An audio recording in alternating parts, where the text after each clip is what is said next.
ভিডিওটো আৰম্ভ কৰাৰ আগতে মই আপোনালোকক সৰু এটা কুৱেশ্যন সুধিব বিচাৰিছোঁ, যিটো আনসাৰ আপোনালোকে কমেণ্ট বক্সত দিব পাৰে যদি আপুনি দিব বিচাৰে। আপুনি বাৰু আপোনাৰ নামত কেইটা সিম উলিয়াই ৰাখিছে? কোনোবাই এটা উলিয়াব পাৰে, কোনোবাই দুটা উলিয়াব পাৰে, কোনোবাই 3টা 4টা পৰ্যন্ত নিজৰ নামত সিম উলিয়াই ৰাখিছে। এতিয়া ধৰি লওক আপোনালোকে যেতিয়া সিমটো উলিয়াবলৈ গৈছিলে দোকানত, তেতিয়া আপোনালোকক কি নথিপত্ৰ বিচাৰিছিলে? Aadhaar card, pan card, voter card, লগত এখন পাছপোৰ্ট চাইজৰ ফটো, এনেকুৱা ধৰণৰ নথিপত্ৰবিলাকে আপোনালোকৰ পৰা বিচাৰিছিলে। তাৰ পৰা আপোনাক সিমটো দি দিলে, যিটো সিম আপোনালোকে এতিয়া ইউজ কৰি আছে। এতিয়া ধৰি লওক কোনোবাই যদি আপোনাৰ নামত ভুৱাকে সিম উলিয়াই বেলেগক যদি ফ্ৰড কৰি আছে আৰু যেতিয়া সেই নাম্বাৰটো এগেইনষ্টত কমপ্লেইন যায়, পুলিচে আপোনাৰ ওপৰত যদি একশ্যন ল'বলৈ আহে, তেতিয়া বাৰু আপোনাৰ কি অৱস্থা হ'ব?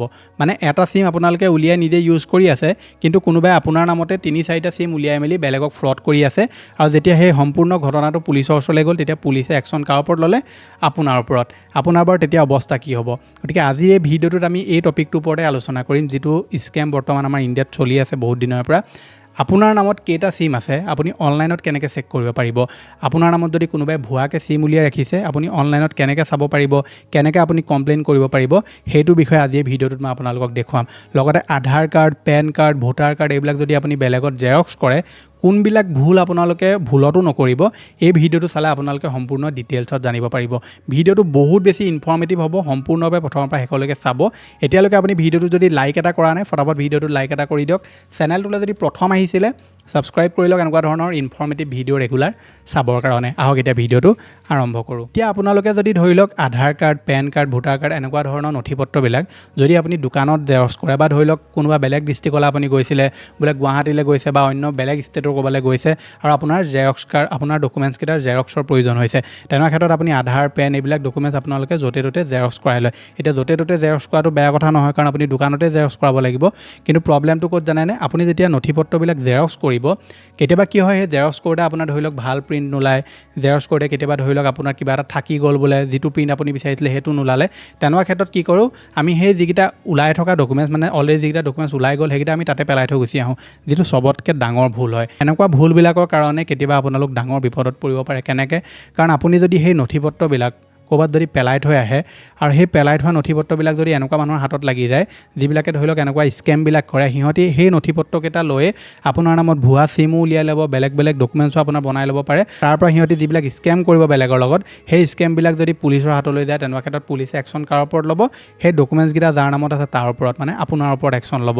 সেইকাৰণে আপুনি যদি ধৰি লওক কোনোবা দোকানলৈ যায়, চিনাকিয়ে হওক অচিনাকিয়ে হওক, মই এইটো কোৱা নাই যে সকলো দোকানেই তেনেকুৱা, আপোনালোকে যদি ক'ৰবাৰ জেৰক্সৰ দোকানলৈ যায়, তেনেকুৱা ক্ষেত্ৰত আপোনালোকে কিবা প্ৰিণ্ট আউট কৰিছে, কিবা আপোনালোকে জেৰক্স উলিয়াইছে, কিবা যদি ধৰি লওক নথিপত্ৰ ভুলভাৱে ওলালে, আধা ওলালে, বা যিটো বিচাৰিছিলে সেইটো নোলালে, তেনেকুৱা ক্ষেত্ৰত যিটো ওলাই গ'ল নথিপত্ৰ, সেইটো আপোনালোকে লগালগ তেওঁলোকৰ পৰা লৈ মেলি আপুনি লগত লৈ ল'ব, বা আপুনি সেইটো ফালি মেলি লগত লৈ আনি বেলেগ ক'ত পেলাই দিবহি, যাতে সেই ডকুমেণ্টছটো বেলেগ এনেকুৱা মানুহৰ হাতত নালাগে, যি ধৰি লওক এনেকুৱা ধৰণৰ ফ্ৰড ৰিলেটেড, স্কেম ৰিলেটেড কামবিলাকত জড়িত।